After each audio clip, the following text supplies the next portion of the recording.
তো বন্ধুরা, আজ সকালে বানাচ্ছি ভাত, গরম ভাত আর তার সাথে আলুর চোখা।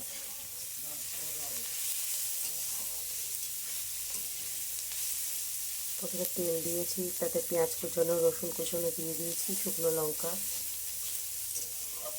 এটা একটু ভাজা ভাজা হয়ে গেলে দিয়ে এবার এতে দেবো আলু সেদ্ধ।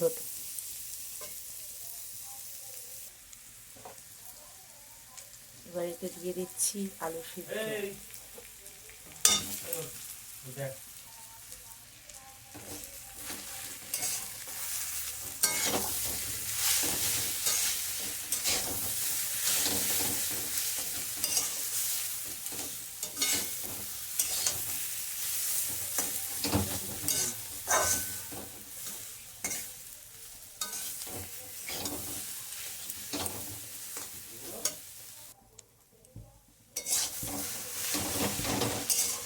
তো রেডি হয়ে গেছে আলুর চোখা।